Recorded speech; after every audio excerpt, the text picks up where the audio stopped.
You tell. Good evening, ladies and gentlemen, and welcome to Let's Talk CFL podcast, episode number 662. I'm your host, Christopher Jones. Running a little late tonight, but then you guys don't know that because it always starts the same, whatever time you guys start. But we're running a little late, and that's okay. It's my fault, and I'm not. I don't care. Anyhow. Where are we going tonight? Let's introduce the panel and go, because I'm not going to rant. I don't even know what the fuck's happening in the CFL right now because I'm so busy doing other things in personal life that I'm not even paying attention. So we'll go across the board here. Rose Henry, Edmonton, Alberta. How you doing? Good. How are you? I'm doing well. Good. And I'm not really in Edmonton. What else is there? She's in St. Albert. Oh, you're in St. Albert. That's like right beside it, isn't it?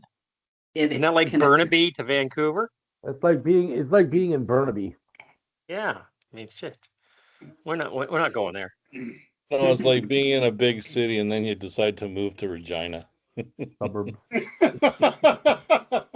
That is a very good comparison right there. I know it is. Well, actually, it's kind of funny because I live in Abbotsford, as you know, and so does Charles. Yep. And Abbotsford is quite large. It's 150,000 people, considering it is, 50K from Vancouver, give or take, 30, 40, somewhere there. Mm-hmm. And there's nothing but city between us. Like it's just city after city after city after city right into Vancouver. That's so we're true. We're not we're not considered part of the Greater Vancouver Regional District. We're actually called the Fraser Valley Regional District, but it's all one big glob of humanity. So there's St. Albert is connected to Edmonton. So it's 2.5 million people or something down here in this Vancouver area. So I'm talking to a friend of mine who is out in Prince Edward Island, and Charlottetown, Prince Edward Island, it's got 33,000 people in it. And it's the biggest city on that province. Holy and not shit, to talk about politics. Not to talk about politics, but they have four MPs, and in Pierre Poilievre's riding, he has more people, and he does it by himself. So anyway, we're not going to talk politics. We're not. It's one of the things that we don't do in here. Okay, we don't do that here. So I'm going to go over to your left, my right. William McDonald, how are you doing? I am good. What's going on in the CFL right now? Football as usual, CJ. So nothing's new. Nothing's happened. It's all the same. This weekend actually didn't work. It didn't happen in the CFL. Yeah. It did. So, but yeah, hopefully there'll be some good games this weekend. And I get to go to a football game this week. I'm excited.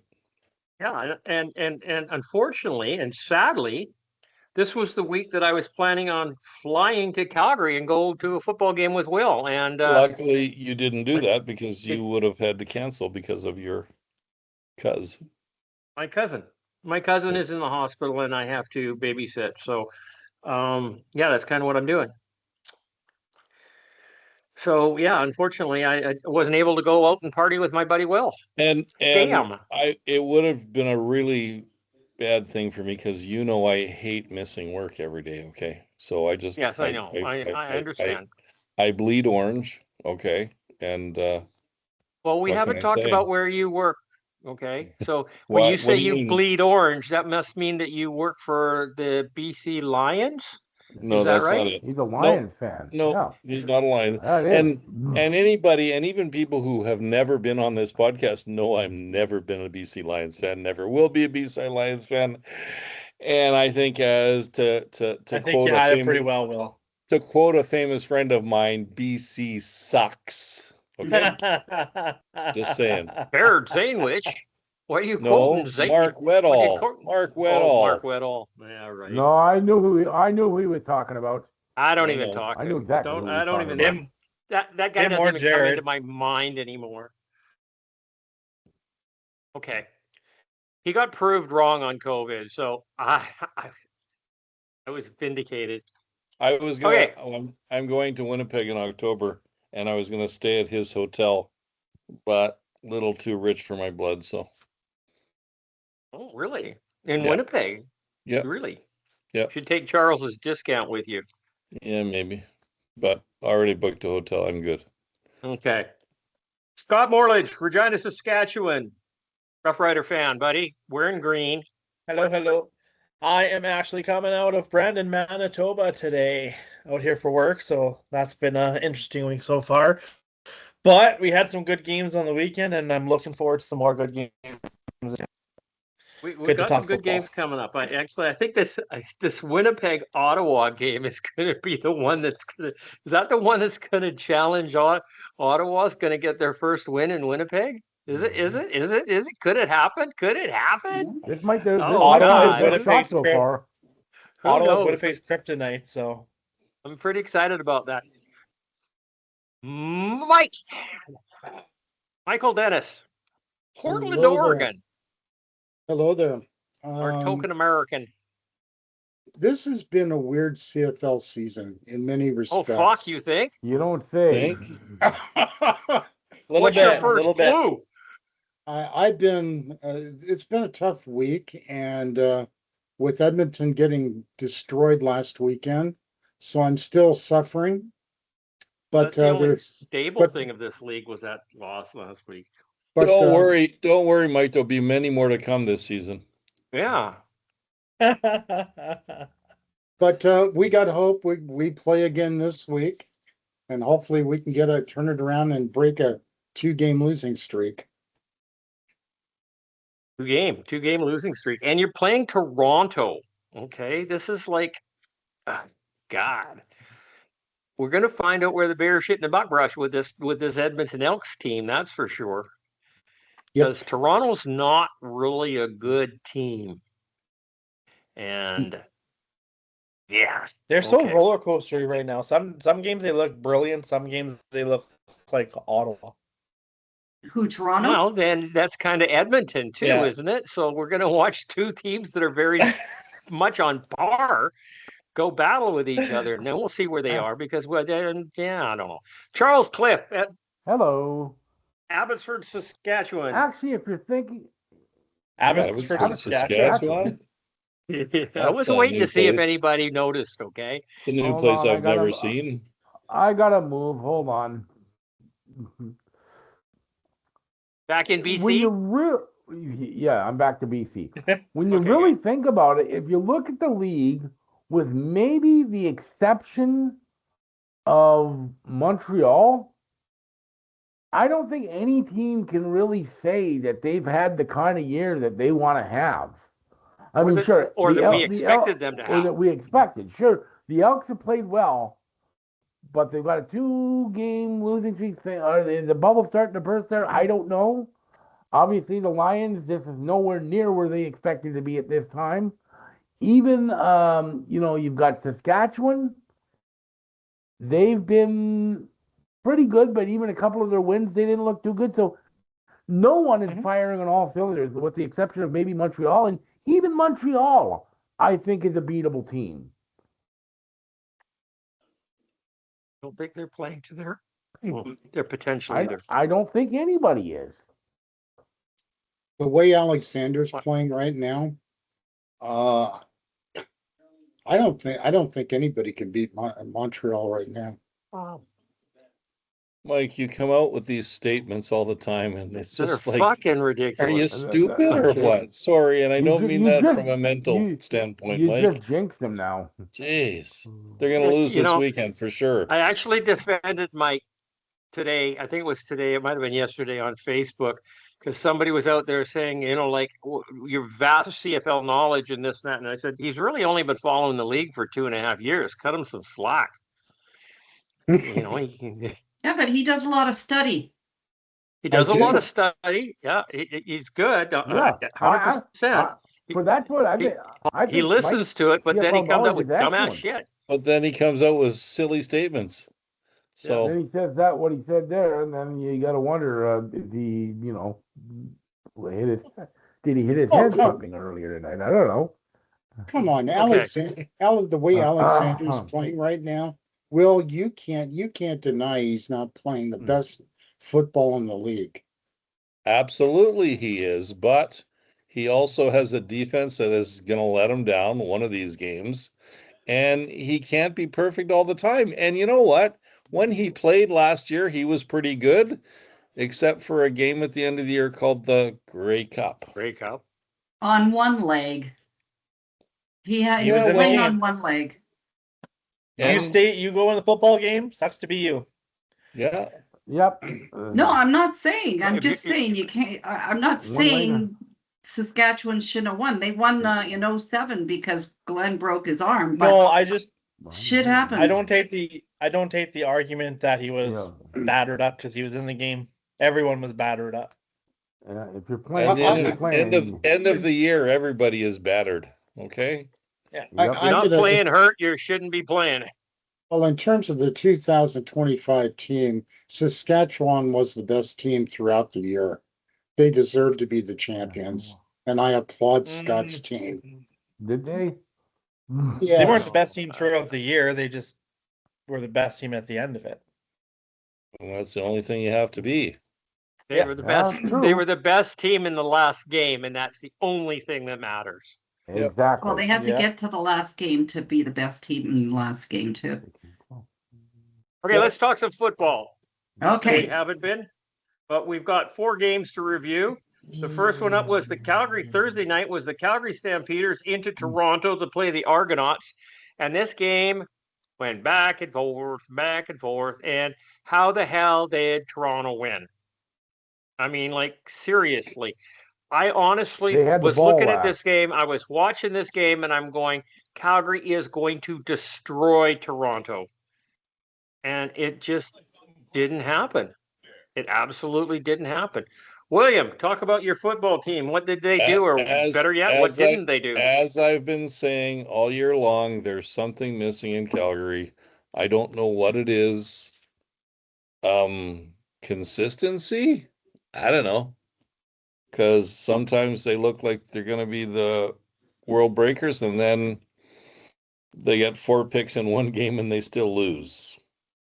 And Calgary's offense did not look good at all last week.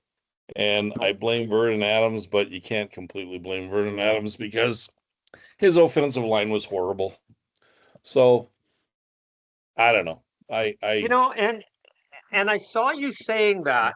I watched the first quarter, and I'm sitting there watching the first quarter, and I'm going, this offensive line is giving him fucking forever to throw the ball. He had no time. They were a gauntlet for most of the game. He had no time. Toronto was all over him.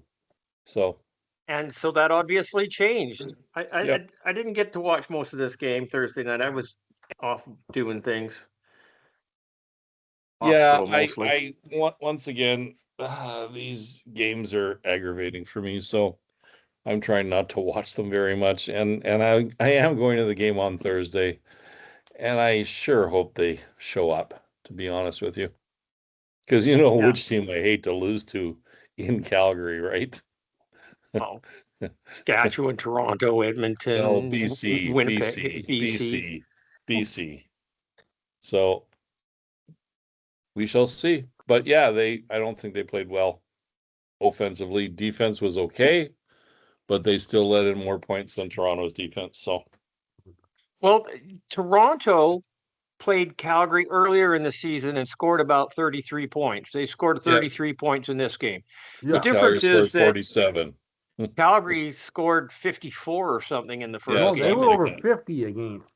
Yeah. 50 burger. It was the first 50 burger of the year. And Calgary only got 30 this time. So that's the bottom line. It doesn't matter how many points the defense lets in as long as the offense gets more. Yep. But the frustrating part with Calgary is that Chad Kelly is up and down, and he gives up 4 interceptions, which tells me the defense is playing well. And a pick 6. Pick 6 as well. Yeah. So it's frustrating. You're preaching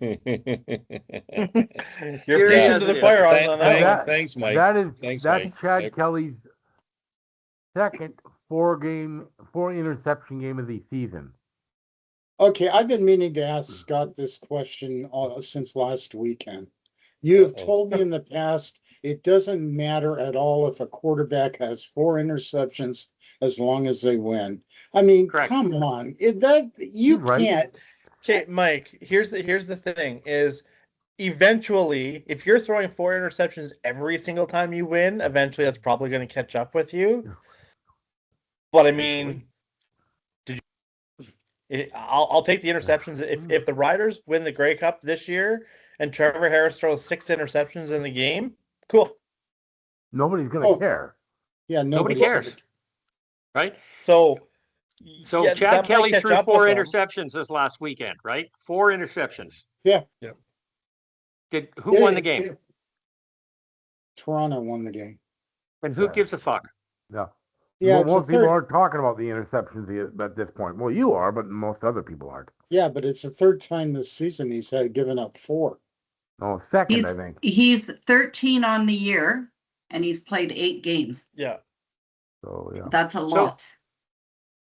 Yeah, it is. Yeah, but the only person that needs to be concerned about this is his head coach, his quarterback coach, and himself. Yeah. Okay? Otherwise, it doesn't matter as long as he is getting W's. So if he throws for 36 touchdowns and 36 interceptions this year, I don't think he's going to win the MOP. I don't think he cares. So. I don't think that's where the interceptions might make a difference. Yeah. Other than that, if Toronto lost by 1 point, now everyone would be focusing on those interceptions. Yeah, but it was a loss. Of course. Wouldn't you say that if you throw that many interceptions, you're not a disciplined football player? he's not. So, he's not, yeah. No. Okay, so no one has ever. That's the hard thing. to argue with that logic. It really is. He said, "I'm gonna keep throwing it. I don't care. Like, you guys can tell me whatever you want. I'm not gonna slow down chucking the ball." Okay. And I will point out here too that Doug Flutie in 1992 threw 30 interceptions in a 18-game season. Yes. He won the MOP that year and won a Grey Cup. Think anyone ever thinks about those 30 interceptions? No. I didn't know yet. You're going to toss some. Yep. You're going to toss some when you go deep when you throw the ball that much for that many yards, you're going to throw some. So the question would be, to you, Scott, would you want Chad Kelly to be your quarterback with the game on the line? No, I don't want to like Chad Kelly. I don't like his haircut, and I don't like his attitude. And I mean, if you think about it, think about Vernon Adams. He's only thrown 2 interceptions now, and he's what? What are they? 4-4, 4-5. I can't even remember what the record is. So. And I remember Vernon Adams throwing 6 interceptions in one game. So. Yes, I remember that too. But he played for the other team. That was okay. I once watched Danny McManus throw 7 interceptions in one game. Yeah, but there was an excuse for that, Charles. There's an excuse for that. He's fat? He was fat. He was fat. I knew exactly where you were going. Mike, one of the things that I didn't watch this game, so I'm not going to vouch for Chad Kelly, and nor would I if I had the opportunity. Not all interceptions are on the quarterback. Receivers tip the ball. Receivers run the wrong route. All sorts of different things. It get tipped at the ball at the line of scrimmage. A lot of things that can happen to an interception, and it gets marked against the quarterback. And it's the same thing with yak yards. Yeah. Okay. Yeah. So the quarterback throws the ball for 2 yards. The guy runs for 90. The quarterback gets 92 yards on his for his totals, right? So he gets the good and the bad. They don't show on TSN. Sometimes they do on a replay or something. But when you're at the game live, Mike, you got the ability to watch the routes develop, watch everyone doing what they're doing. Because a lot of this, it's all timing, right? Everyone's got to be in a place at a certain time. And if you slip up half of a fraction on TV, you're going to be like, how the hell did you throw the ball like that? And then they'll show a replay and go, oh, he slipped a little bit. Yep. Yeah.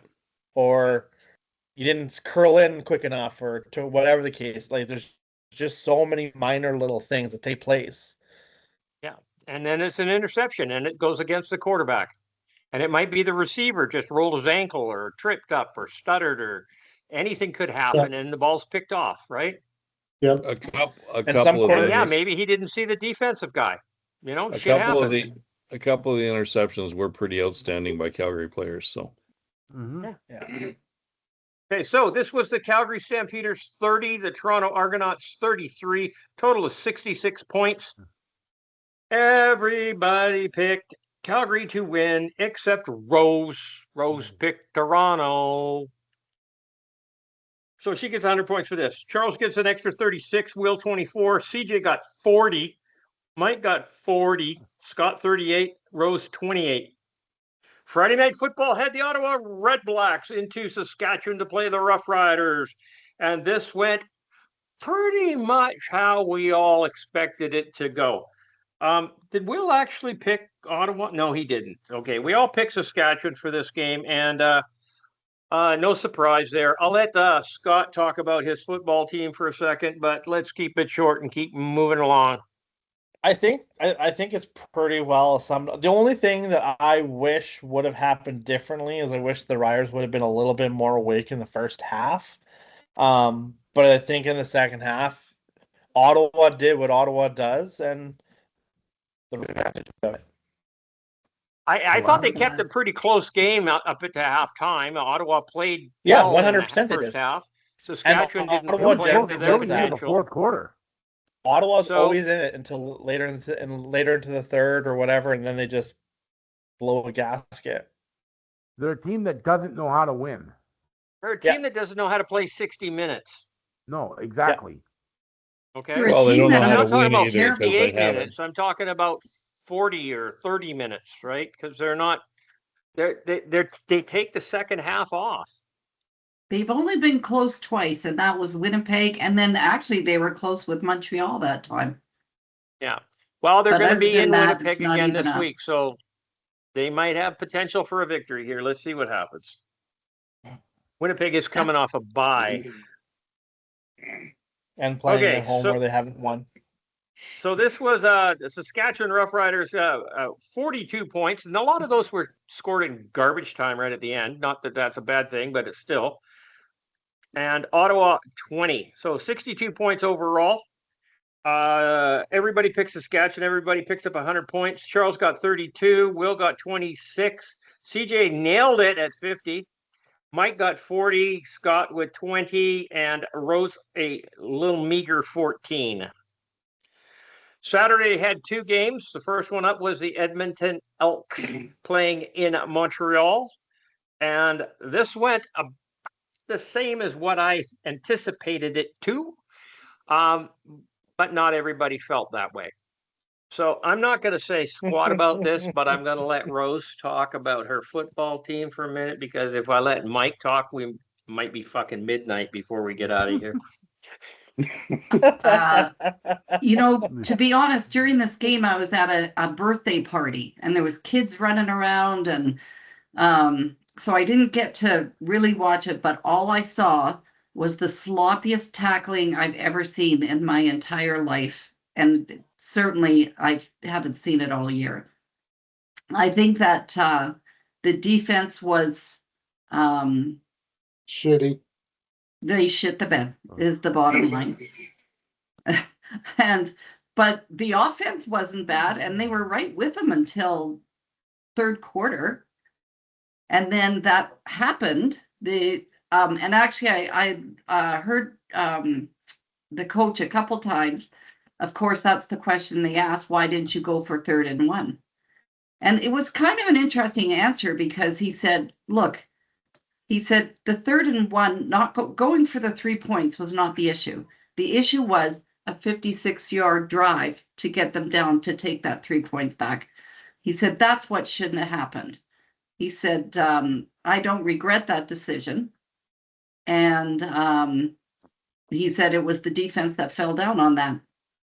And I agree with him. Again, I didn't sit down like I usually do and watch every minute of it. I was watching it, but it was hard to concentrate what was going on. But that was 100% defense for sure, in my opinion, from what I saw. Michael, All I- step up to the microphone and talk about your team. All I can say is that was a great game played by Davis Alexander. Travis Thice rushed for 100 yards. Philpott and Philpott. Sneed were terrific. They played a great game, and Edmonton didn't bother to show up. And that's it. Well, they showed up for a half. The defense didn't show up, Rose. They were terrible throughout, except for Tyrell Ford on that one interception in the end zone. Outside of that, it was awful. He had 2 interceptions. This is the Edmonton team that I expected this year. But you were wrong. You were wrong, I- CJ. So I was right for this game. Well, you were right for Let's- this it's game. not. Let's see how- It's week let's 9. see how they what play are you going talking forward. about? Every team in this league is going to have a dud, and this is our dud. But whoa, Mike, you're going backwards here, because even if Edmonton gets into the Grey Cup and they play Montreal, you said nobody's going to beat Davis Alexander again He this said year. right So now. this year. Sentence was right He now. said that, no, he said this year. What this did year, you say, Mike. Mike? I this don't year, He said He's this year. just giving them the MOP. It He's just seemed giving like them the this Grey year. Cup. He's just walking away, throwing his hands up in the air. we should and- all just and quit for the turning rest of around the in year. circles like Cody Okay, Fajardo does. end of the by himself. podcast. We don't have to do this anymore this year. Mike, the question is I'm- going to be is can Edmonton face this adversity and get out of it? That's true. That's the question. You're right, Scott. Yeah, Do they you have are the right, Scott. maturity to do that? No, they have That's- Cody. And It They goes- have the goes- coaching. They have the coach to get him out of it, I think. Yep. Yeah, But- yeah. But let's see if they have the players. So we'll find out who are they playing at the Toronto this week. So okay, so this was the Edmonton Elks with 30 points and Montreal Alouettes with 48. Total of 78 points. Everybody picked Montreal to win except Mike. Even Rose bailed on her team. So Mike I'm picked not Edmonton. picking Edmonton. There you go. Well, I wouldn't pick them either because they're not that fucking good. So They've doubled your team. Charles got 0. So far. Charles got 0. Will got 0. CJ got 10. Mike got 0. Scott got 8. Rose picked up 14. The second game was the Third game. Hamilton Tigers. Third game. Second That's actually game the fourth Saturday. game. Second game Oh, Fourth Saturday. game. okay. Second game Saturday. Actually the fourth. You let me finish. You didn't finish. You weren't going to say Saturday until Charles said Saturday. Saturday. Anyways, keep on going, CJ. Don't roll your eyes at me. Come on now. One of these. Do you days, need a Alice. hug? Do you need a One hug, of these little days, fella? Alice. Yeah, I Do you do. need I a need hug, a hug little really fella? bad. And she's Okay. in Prince Edward Island. Okay. Okay. Aww. Saturday, the second game on Saturday had the Hamilton Tiger Cats traveling to the West Coast to play BC in the Dome. And unfortunately, I missed this game. I was going to go to it, but I had a birthday party that I needed to get to, so I did. Charles was at this game. It was the first game back for Nathan Rourke. His timing was off a little bit. It wasn't a great game by the Lions, but Hamilton doesn't have a quarterback. I don't understand how it was as close as it was, but I understand. Sorry, go ahead. didn't you talk to me something today about talking over top of other people or something that I this was did. bad in Yes, this I'm podcast? sorry. And then what did you do? You just go ahead and do it. Charles, talk about this football game, please. You were at it. It was quite clear that especially the offense, the timing was just off. Not the entire game. There would be some drives where they looked great and other drives where they were just not clicking. Nathan Rourke only had about 53% passing. I'm not going to put that all on him, especially in the first half. There was at least 6 or 7 drop passes. Keon Hatcher dropped 3 alone, which is completely uncharacteristic. The ball hit him in the hands, and he didn't grab it. You got to make those. When you get your hands on it, you should catch it. The defense also was kind of up and down. They looked good in some drives, and other drives they let Harrison Frost throw over them. A guy making his first start, a retread that was playing in the USFL or UFL or whatever they call it down there, their second-rate league in the U.S. They let him get too many yardage. Hamilton was quite clearly zoned in on Xander Horvath. Every time he touched the ball, they were swarming him. He still had not a bad game. He still picked up 70 yards. He had 2 touchdowns. But they were really zeroing in on that, and you could tell. As soon as he got the ball, they converged. It looked like a little kid's game where every little kid chases. It's like they were not going to let what happened to Winnipeg a week before happen to them. It was quite clear. Having said that, the Lions' offense, they definitely did not have a strong game. They were their timing was clearly not 100%. They still put up 450 yards of offense, which is still a pretty damn good number, especially when you consider they were not at full capacity. Nathan Rourke, 370 yards, best game of the year for Justin McInnes with 159 yards, and then first game back for Javon Catoy, he had 110 yards receiving. So it was a mixed bag. The Lions could play a whole lot better than that. We've seen that. We've seen that this year. And they were probably fortunate they were playing Hamilton with Harrison Frost. They might not have gotten away with it with many other teams, but they were able to pull the win out. Like Will says, the win is the only stat that counts, and there's another old saying, good teams find a way to win. So I'm going to go back to that. Was it a masterpiece? Not at all. But they got the win. That's what counts. It usually comes down to, games like this come down to the team that had the ball last. Yep. Hamilton had the ball last. Wide left.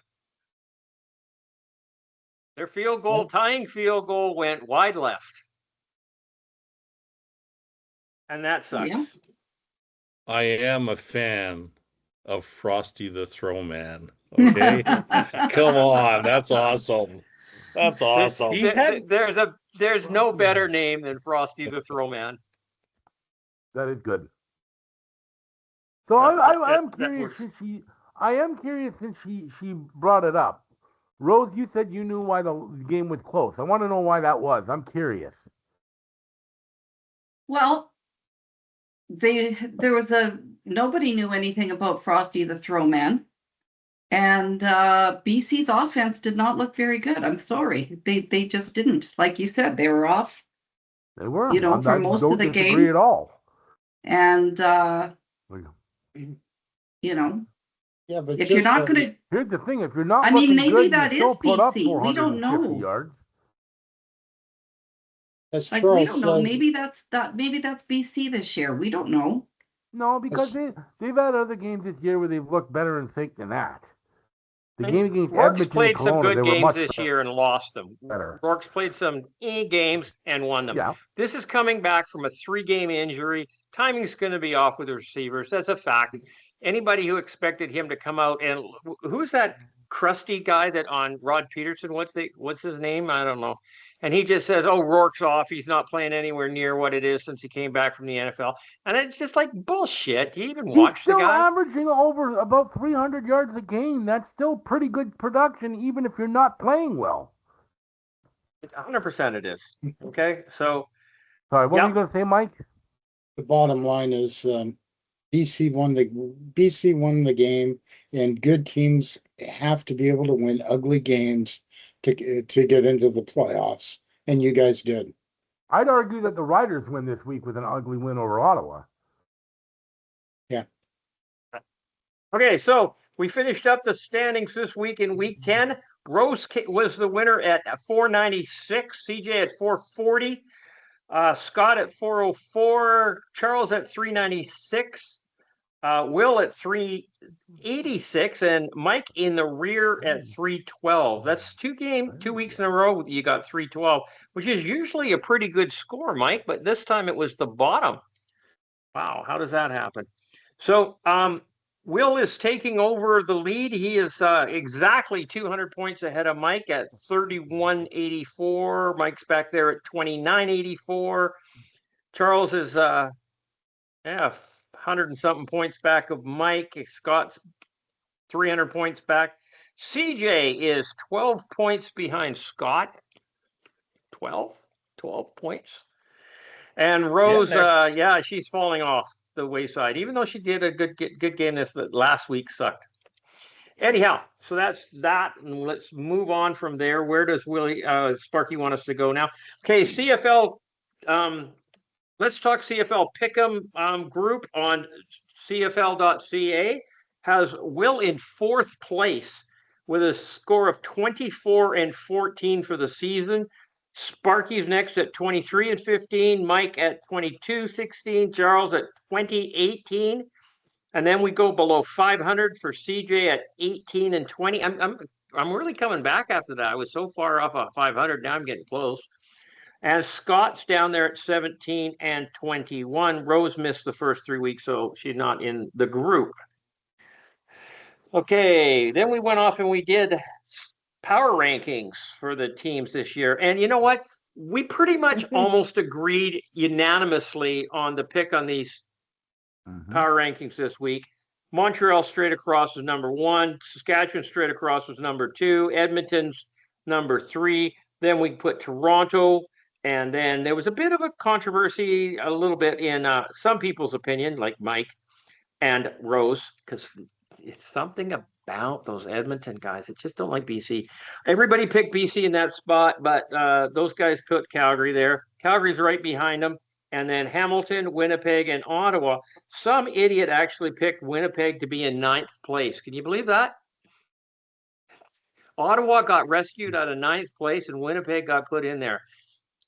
Who would have done that? You dislike Winnipeg that much, CJ? No, I just think Ottawa is a better team than Winnipeg right now, and we're going to find that out this week. We're going to find out. Yeah. I hardly think that a team that's winless could be better than anybody, but hey, we'll see. I honestly think Ottawa's playing good football. They're just not playing it long enough. I do as well. Okay. I just don't think they're playing long enough, and that's the problem. And that when they can find a way to win, they'll win. Did you hear what Condell said? He doesn't understand why the offense isn't productive. The offensive coordinator says that when he doesn't run the ball. Tommy Condell said he doesn't understand. Oh, I got a thought too. And I was like, Brady? Oh. Just okay. So we're going to jump into this week's games. Actually, he did. We went off and we did this QB ranking, and he doesn't even put it into my agenda. I don't know what the hell's going on, Sparky. Do you not want us to play that? That creates sparks too. What was that? Engagement. The whole thing we want to do with fans on the Let's Talk CFL group is to get engagement from the people, and that one got engagement. But we're not going to talk about it tonight because it's not on my agenda. The first game up is the BC Lions into Calgary to play the Stampeders. We've got Jamie Nye, Matthew Cause picking the Lions. The two girls and Pat Steinberg are taking the Stamps. We got Calgary by 4.5 with an over-under of 64.5. CFL Pick'em has Calgary at 74%, BC at 26. Sparky has the Calgary Stampeders at 63. Calgary 6-3. CJ is going with the BC Lions. I'm going 62 points. The Lions are going to come out there, and Rourke is going to show you why he is going to win the MOP again this year. You heard it from me first. Did you say that? I did. Holy fuck. April Fool's Day's gone. I did. I'm a Lions fan, and I'm still not going to back that up either. So here's my question. I'm not backing it up. Okay. I just said it. I never said I had said it with any conviction. Okay, Will, Give him the lecture like you gave me. Confidence level is 12%. Okay. But Okay. yes. But Charles. CJ has been saying that all year, Mike. So. Okay. Whose turn? Yeah. Okay. Charles. So let's see here. This should be tough. You don't pick the Lions, I'm going to slap you. This is a bit of an interesting game because if you look at last week, BC won, Calgary lost, but I think people could make the argument very easily that Calgary played much better than BC did last week. But hey, whoever your opponent, I'm going to pick BC. I picked against them once and it ended up biting me in the ass. And Nathan Rourke has had some of his best games at McMahon Stadium. He's had 2 or 3 outstanding games at McMahon. There's just sometimes buildings that quarterbacks really play well in. I don't know why it is, but he did play very well in that one. In some of the other ones, I remember some of the outstanding games he played there. I still think Nathan Rourke has much more to give. He hasn't been at the top of his game, certainly not last week, and for most of the season. But I still think the guy won the MVP a year ago. There's a reason for that, and I still think we're going to see it before this season is up. And I think we can start seeing more of that this week. And Calgary's been hot and cold this year. Their defense is still Jekyll and Hyde. One day they'll play all right. Then we'll see last week they played like crap. So, I mean, they're certainly not an airtight defense. And, of course, Vernon Adams, he's been inconsistent. He has not played well most games against BC since being traded from BC, with the exception of earlier this year in Kelowna, where he played very well against the Lions. So we're going to see what happens here. I think it's going to be a pretty close game, to be honest. I'm going to go BC 57. Really? Who knows who's going to show up in Calgary? So I'm going to go Calgary 66. 66? Yep. I was expecting 64. No, you're expecting 54. Oh. Okay, Michael. Calgary 63. 53? 63. 63, you can't. Sparky's got that. Oh. Yeah. 64. 64? You can do that. 64. Scott. Oh. I'm going to go Calgary 67. I just think Vernon Adams has a much better game. Okay. And Rose, what do you want? I'm going to take Calgary. What's left? 65? Oh, there's a lot. What's that? 65 is good. Okay. 60. What were you, CJ? What were you? I'm 62. Okay. I'm actually 64 years old, but I picked 62. Are you old? You're old. Did I miss your birthday? I guess I did. You missed my birthday. Yours is coming up. Yeah. Okay, Rose, what do you want? 65. Calgary.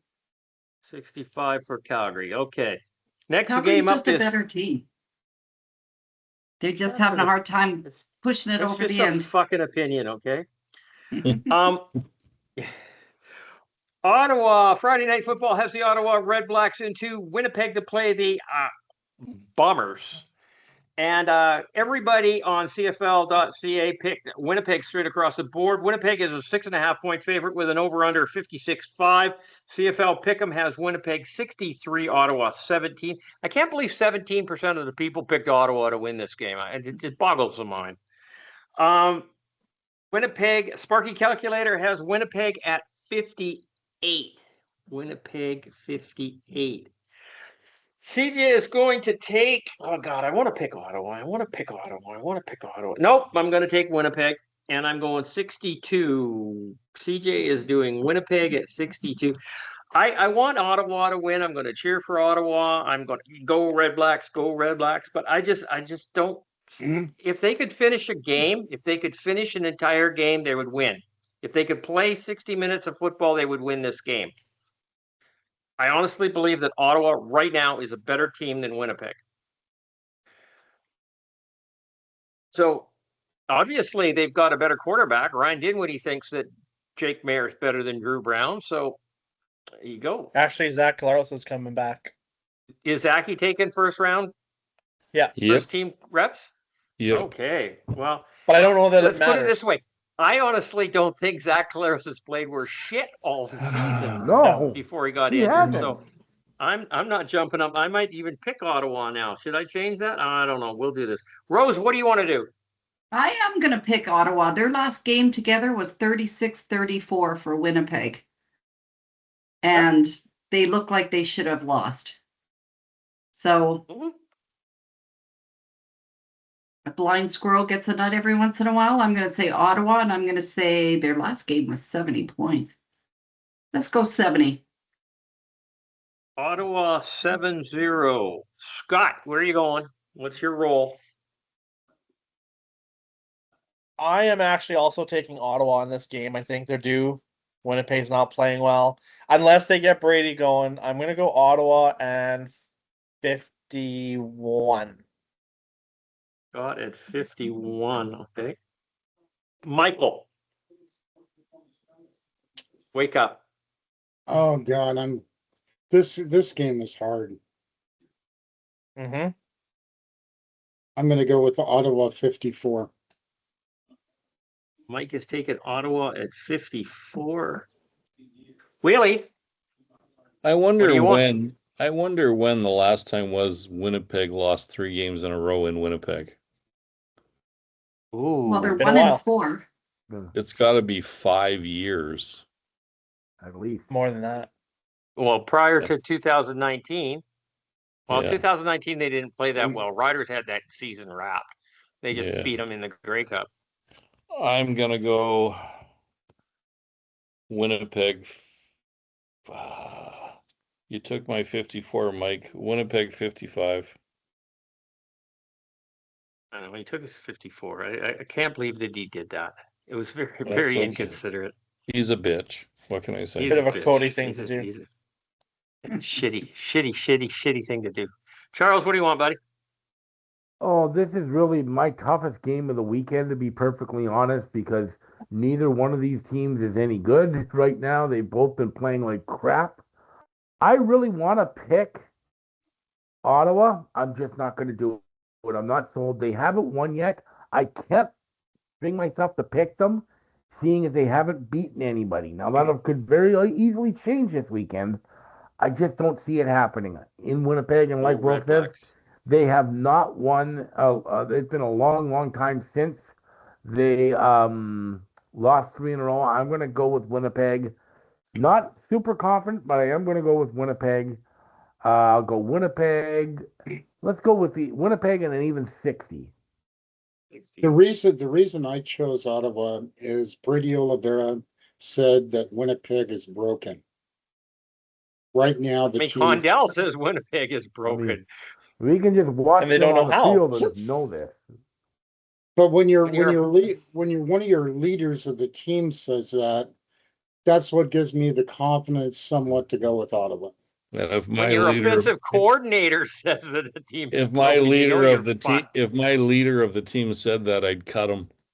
Sorry. That's true. Okay, so this is another tough game out of the pick here. So we got the Toronto Argonauts are in Edmonton to play the Elks.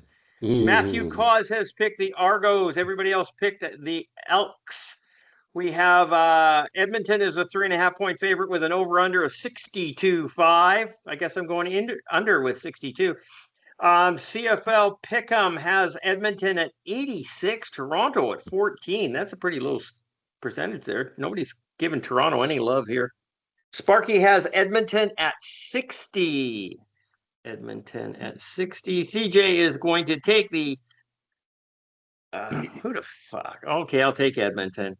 I'll take Edmonton at 62 points. I'm confident on the 62. I'm just not confident on the Edmonton. We'll see what happens. Are they going to lose 3 in a row? Toronto's going to bounce back from that terrible game in Calgary? I don't know. Rose, They're gonna what are you bounce going to back. pick here? This is your team. What are you picking? Toronto's going to bounce back from the win. Okay. They didn't play well. I said they're from the bad game.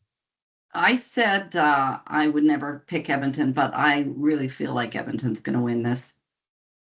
So I'm picking Edmonton, and they didn't play before, so I don't know. They're both high scores. Let's go 64. Is that available? Yep. It is. Okay. But I was going to let Willie take it this time. Will, what do you want to do? Sorry, Will. That's okay. I hate to say it, I'm gonna go to, I don't know who's got the goofiest looking quarterback, Toronto or Edmonton. I don't know. They're both fucking ugly. It's hard. I think Cody spends a little bit more money on his haircut. Doesn't use a bowl. Yeah. Let's go with Edmonton. And let's go 65. 65. Okay. Charles, jump on. Yeah, this is another tough one. Yep. I'm really not a fan of Toronto right now. I don't think they're really Jekyll and Hyde. They're not. I don't think they're a great team. Is this the start of an Edmonton slide, back-to-back wins? Now they've lost to good teams, so I don't want to really put that on them. I'm still going to go, I think, with Edmonton in this one. I'm not confident in Toronto. I don't like their defense. I haven't. And if Chad Kelly has another big multi-interception game, I don't think they get away with it this time. I'm going to go Edmonton 64. Oh. Rose has Edmonton at 64. 65. 65 Will has. 68. No one's got that. Eventually, what am I in an auction? Oh, geez. Jeez. Oh, who are we going to flip? Flip. Scott, you go. I all day I've wanted to pick Toronto in this one, but I don't think that if Chad Kelly is throwing interceptions, I don't think that they can do it that up against Edmonton and win. I'm going to go Edmonton 66. Hey, that's a good number. Michael. Edmonton's going to win at 60. At what score? 60. 6-0. 60. 6-0 Sparky has. Oh, What is he? I'll take 59. Okay, that's a good score. There we go. There's no way. Look at us go at this, okay? The last game of the week. Can I There's just, no way can I what, just Mike? see? Yeah, I say want to one hear the thing? end of that. Hang on, stop. Okay. Just a a- second, one Will. quick, What do you want, Rose? Will? Go ahead. One quick thing about about him throwing interceptions is Edmonton does lead the league by a lot with interceptions, not turnovers, interceptions. Fair. Okay. Willie, what were you going to say there, buddy? I was gonna say Mike was gonna say something, and we Yeah. cut him off. No? No. Okay. Oh, I thought he said there's no I way. did too. There's no way, and you didn't finish.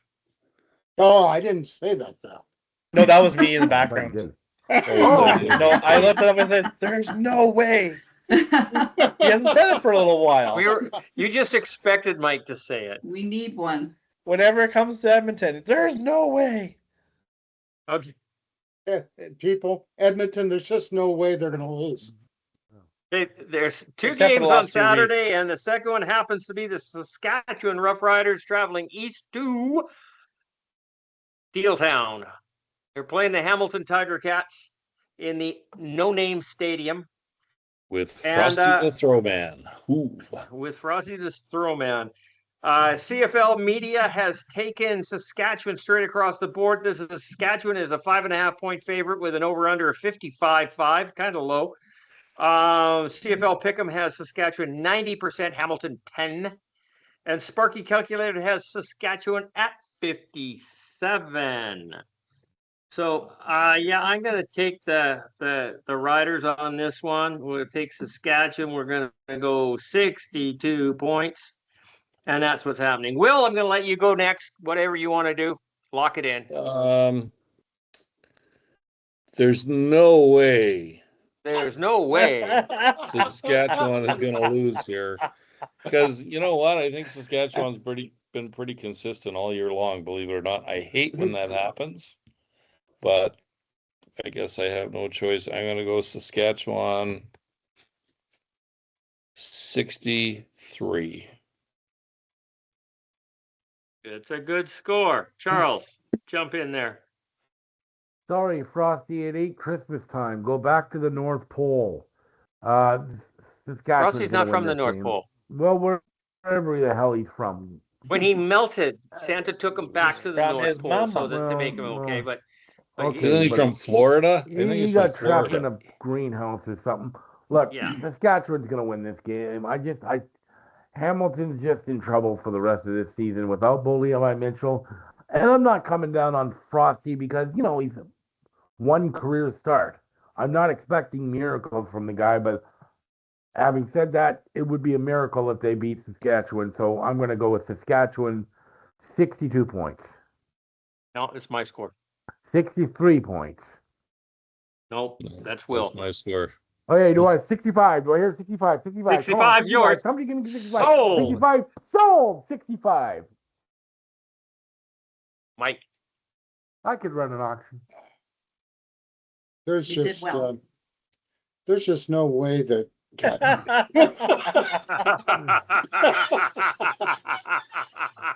You know, Okay. No way No idea. Saskatchewan's going to lose. No That's idea. it. Every time we need to take a shot, and we'll be done by the end of the show. by the end of the show, yeah. Deal. Everyone has to change it. As soon as they hear that, everyone's like, "Oh, my pick's changed now." I'm going to take a surprise here. I'm going to take the Rough Riders. The Rough Riders and 56. 56? That's not a 56. That's a 5 and a 6. 5 and a 6. Yes, okay. Okay. Rose. I just want to be a shit disturber, so I'm taking Hamilton. there's no way No way. Rose is going to win anything this year. Way. What is the spread on this? Do we know? Yeah, I told you. Didn't listen. Hang on, I gotta go find it again. Saskatchewan by 5.5 with an over/under 55.5.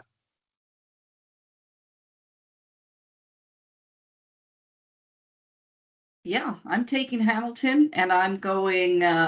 You don't get the points on this. You know that, right? On what? The 5.5 No, I'm not. points. I'm not. Okay, no, okay, I'm okay. You talking don't about get the my own 5.5 bets. points. No, that's Okay. fine. I'm taking Hamilton to win, and I'm gonna go 52. Does anybody have that?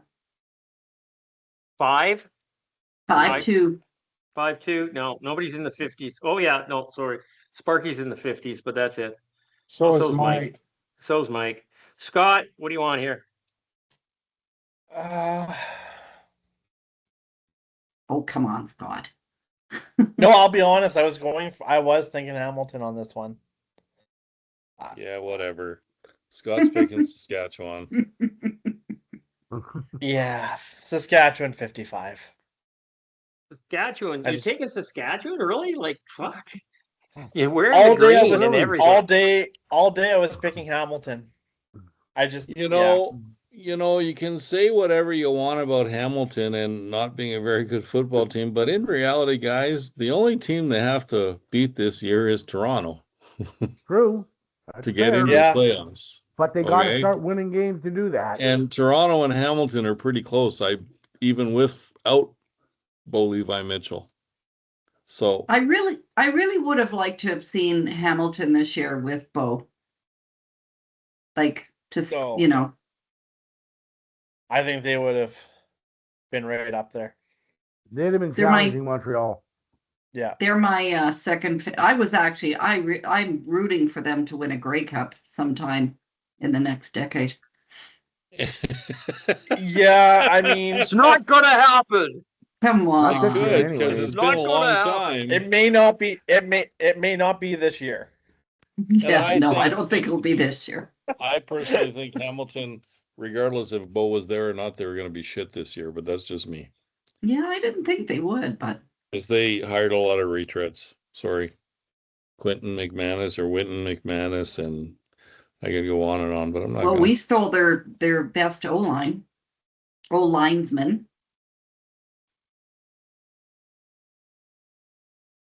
Who was that? Wood Mancy, but he's injured right now. He's not helping us, but he's unbelievably good. Fuck, right now, who isn't injured? Yeah, Most- the O-line There's is a just lot. There's a lot of that this year. yeah, oh, which makes all of our long-term predictions ridiculous.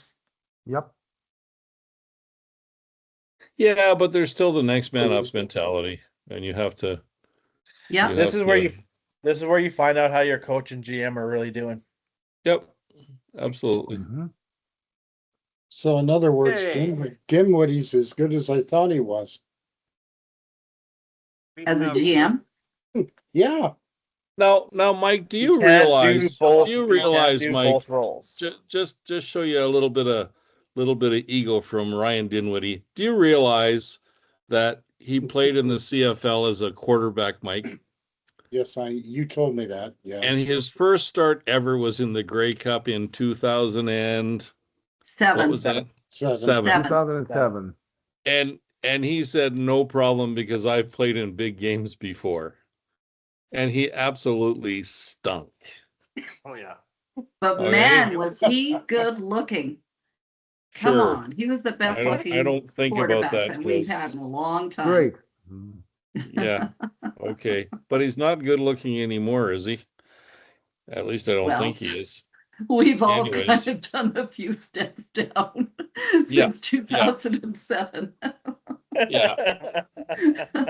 I'm So- sorry, Rose. No one is quite at the caliber. When was that the they last once were. time you had your glasses checked? Like seriously. Have a picture of him in 2007 and tell me he's not the hottest little quarterback you've ever seen. He's I'm not. not talking about right now. I'm talking about 2007. I can't believe that you're actually saying shit like this.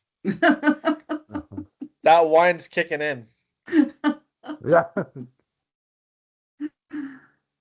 You know, She's been one of those things, refilling you know, it there's no underneath. such thing as an ugly woman at 2:00 in the morning. Well, it's no such thing as an ugly quarterback when Rose has got her wine. I want to see that bottle. I want to see that bottle. She's been filling it up away from the screen. No, that's it. I'm single this week. I have to behave. Was Hubby's that out why of every- town. Ooh. You know what? I'm going to kind of Good. agree with Rose. He was not a bad looking guy in 2007. What happened? Actually, very GQ-ish. Yeah, what happened? Those eyes, come on. He got old. What the He got old. fuck is everyone looking at? We all did. That's my point. Yeah, but Pretty some old. of us stayed good looking, okay, and some of them Okay. Ryan did not. Interesting. Okay. Okay. Michael Dennis came up with He the looks gothic. backside of an agenda for us here. So, because we just ripped through these scores and team previews and everything else, so we're going to do this. Who's the best team in the CFL? Montreal or Saskatchewan? Montreal. Montreal. Right now, Yeah, Montreal. Yeah. Is this rhetorical? No, I wasn't trying to be rhetorical. I just, of the two teams, who do you think is ultimately the best team? Well, Montreal. I Right now, think the question is right now, who's the second best team? Is it Edmonton or is it Saskatchewan? Because they're going back and forth. There's no Well, doubt in my mind that Montreal There's is no number doubt. one. There's no doubt about Montreal. But I think dog there's one by far. there's three teams in the CFL, and that's Montreal, Edmonton, and Saskatchewan. Everybody else sucks. So Personally, I don't believe Edmonton is as good as Saskatchewan right now. neither do I. I'm not sure they're as good as Toronto. So we're going to find that one out this week. Yeah. Edmonton played 2 of the top 3, and they're 2-2. So it's not like they can't dance with them. Yeah, but what concerns me, Rose, is when you go into Montreal and you lay a bomb. They played with them for 3 quarters, then lost their shit. But the game is 4 but the quarters game long. is 60 minutes. I understand. I'm not saying. I'm saying that Montreal is between Alexander and Sneed and what's his name? Phil Phil Pot. Are you kidding me? And what's the other guy? Come on. But here's the thing though. No, Austin Max Austin on Edmonton. Ottawa's been dancing with people. Oh, Austin Max and Edmonton. I got a wrong team. You know what? I think Rose, you gotta say that next year, okay? Because Edmonton will be good next year once they move the goalpost back of the end zone. Cody is a shoe-in, okay? Do you know what my favorite thing was? Christopher saying, "Well, you've never seen Cody before he went to Edmonton."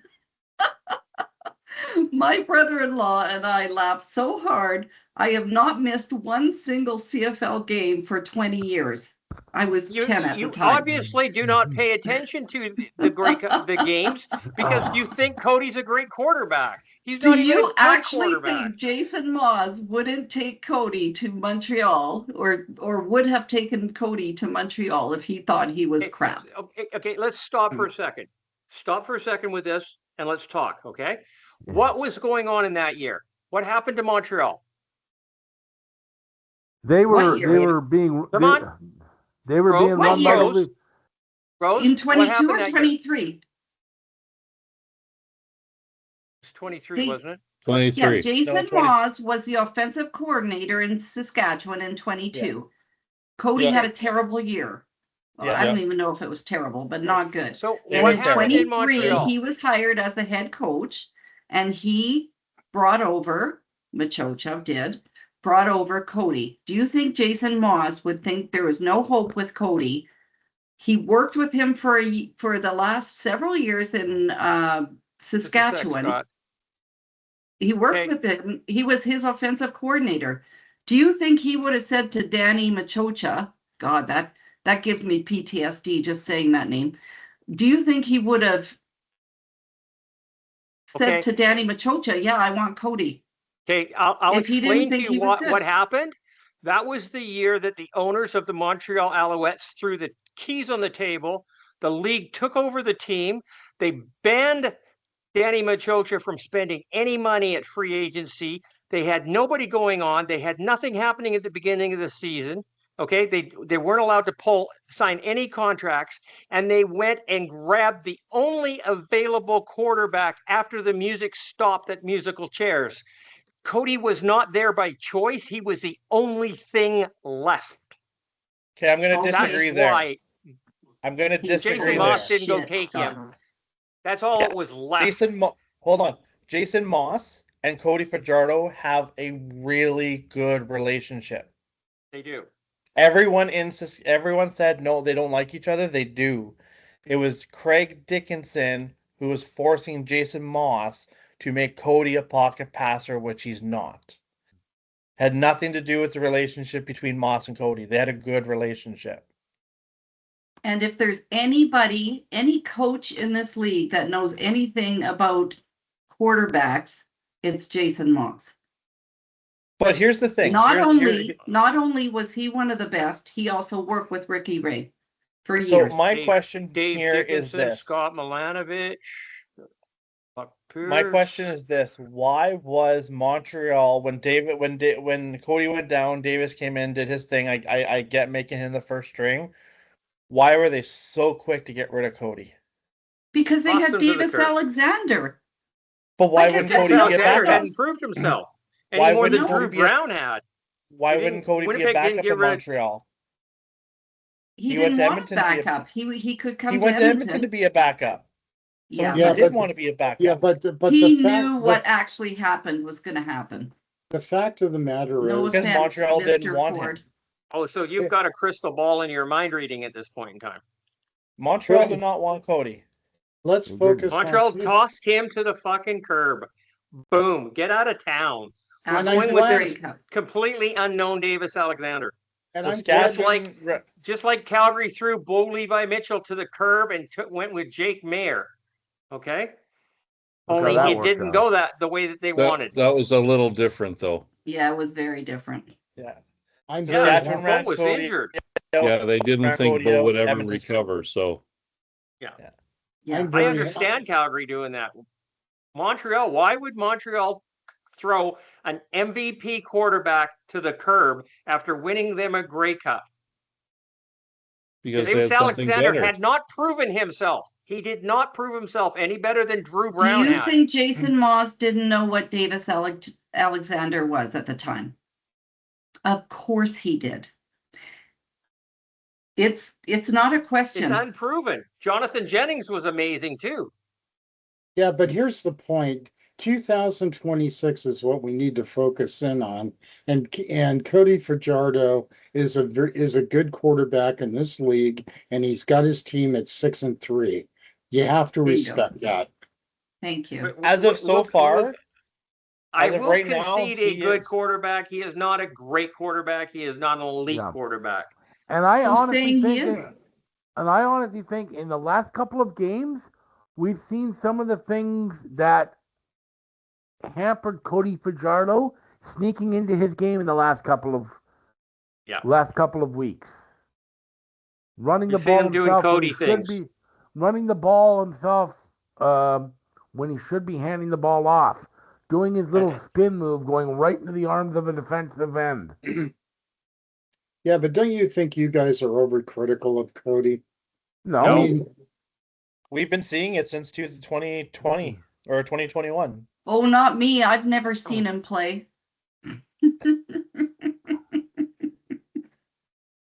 I said he You was a can good watch. You can go back and watch some film. I he said is he a was good a good quarterback. You need to go watch some film, Rose, because you weren't paying attention when he was playing. Remember, Mike, when they move the goalpost back, it'll be every day.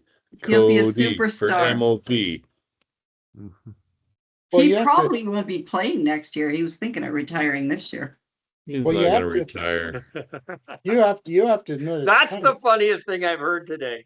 it's kind of funny that when they're down in that area, I kind of expect them to throw it into the goalpost.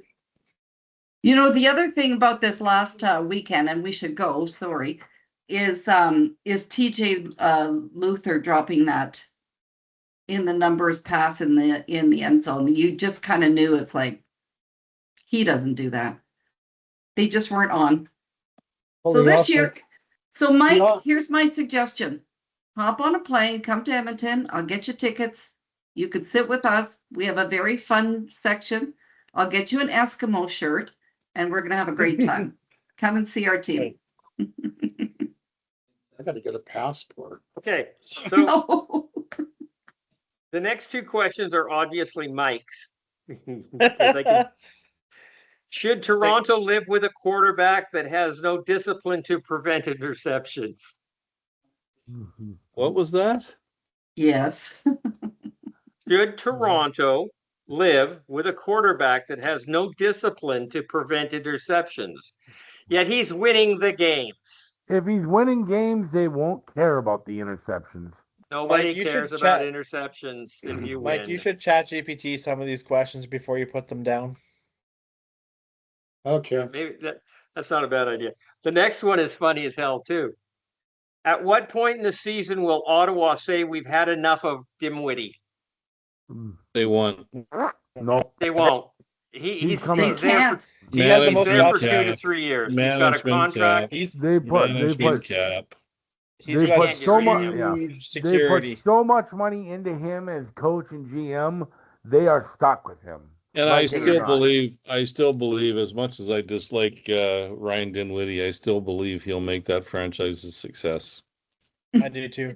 You can't do it overnight. There's no way gonna that you take some expect time. Ottawa to turn around. And I mean, I'm not even going to go there. I'm not going to go there.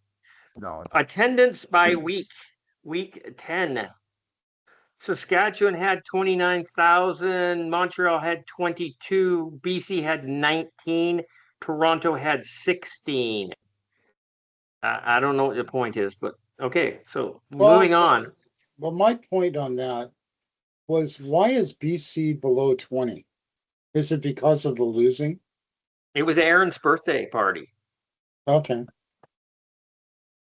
It was my friend Aaron's birthday party, and like fuck, everybody went. Okay. Okay. I'll buy it. I won, but Leading rushers in the CFL, Dedrick Mills has 707 yards on 119 carries, 5.9 average. This is the number that's really important to me on a running back, is the average. Okay. Travis Theus, 700 yards, only 7 back, 109 carries, 6.42. Brady Oliveira, 658 yards on 112 carries, 5.88. He's the lowest yards per carry so far. Him. That's not very high. Justin Rankin, 651 yards, 101 carries, 6.45. That's the highest. That's the highest out of all of this. I think the reason I brought this up is, to me, Rankin got off to a great start, but teams have figured him out. And then BC stopped him. He hasn't played well in 4 games. Have teams figured him out, or is he hurt? I don't know. My other question. Can I say something? But So the O line has been musical chairs for almost the entire year. And so it's partly people like teams have figured it out, and it's partly the O line hasn't been the same throughout any of the games. The O line has been different. So that could have something to do with it too. But this last game, he was actually, 8.9 yards per carry. Then because they shit the bed in the second half, they couldn't feed him anymore. But he had a great first half. Marvelous. He does well with RPOs. Yeah. He does. Yeah. You got to get him the ball. You got to. Yeah. I know. And so here's a question. It's like Brady. I don't care what he's doing. You got to get him the ball. So who in the league leads with the highest average rushing? Oh God, it's probably BC for that one game. Tell us. It's got to be Montreal. Is that like team-wise or player? One player has the most yards per average. Yeah, it was Caden Salter. Oh, 12.3 yards. Trey Ford is second at 11, actually tied with Nathan Rourke with 11, Nathan Rourke's 10.1. Okay, but quarterbacks don't want to do, so that's kind of embarrassing, isn't it? Those are 3 quarterbacks in there, and they have the highest average rushing yards. I think another stat that is concerning to me is guess who the most penalized team in football is this year? Edmonton. It's Edmonton. That Cheaters. That's just lack of discipline. That concerns me, because when you get into a big game, you got to play disciplined football to win, and I'm worried about it. And it's 2 years in a row we've led the league in penalties. Yeah, although this last game they were fine. The game against Saskatchewan, they lost the game because of 2 penalties, and they're both stupid penalties. Like what cracks me up is, you know who the least penalized team in the league is? You see, Ottawa. That's because they don't do anything. They have no Ottawa, Winnipeg, and BC. Least penalized. Mark Killam needs to start holding his players accountable for the penalties that they make. Yeah, and like I said, this last game, it didn't look good, but that's one thing that they improved. They had less than half of the penalties they usually have. So the Riders penalties used to was- be number one by a mile in penalties. Oh, yeah. Now they're Yeah. fairly down the list because Mace Yeah. holds them accountable. like Killam has said many times, you just can't have the stupid ones and the selfish ones. But he said, I don't mind like football plays. If you're, if you know, Mistakes are going to happen. yeah, if you're actually playing hard but when you're doing stupid It's stuff, It's in this. After when you're the line whistle. getting called for holding is kind of iffy. Receivers going offside is a little there's bit. holding every game, every play. There's every play there's When- holding. Of course there is. when Some you of when it you is blatant. when you got a player who's playing dolphin on the field and flip flopping around, there's an issue. Yep. It's the misconduct penalties that hurt Edmonton. It is. Yep. Yeah. Well, yeah. And that's It's emotional. stupidity. It's emotions Straight that up stupidity. get 15 emotions yards. get ahead. Yep. So anyway, You're not allowed to have two undisciplined penalties in one game. Yeah. And that happens, unfortunately. Okay. That's an hour and a half. Should we wrap this? yes. All Yes. right. Sounds good. Okay, this has been a Let's Talk CFL podcast, episode number 662. I've been your host, Christopher Jones. And thank you for joining us on this wonderful podcast talking football, and that's Canadian football. Why? Because we love it. And it's the only football that's actually worth watching. So I say. Scott does too. Anyhow, let's say goodnight. And Scott, you go ahead first, Greenie. All right, everyone, watch some football. We're in for some good games, and we'll catch with you next Tuesday to discuss them. And Rose, by the way, he does have teeth. Who? I have what? Rose, say goodnight.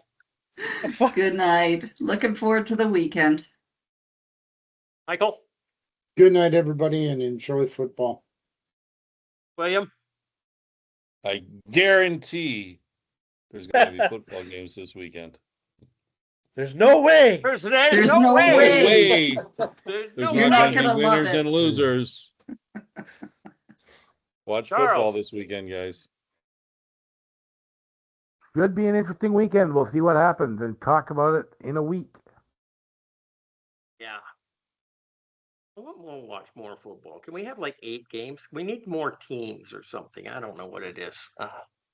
I guess I should push the button, eh? Stop recording. Stop.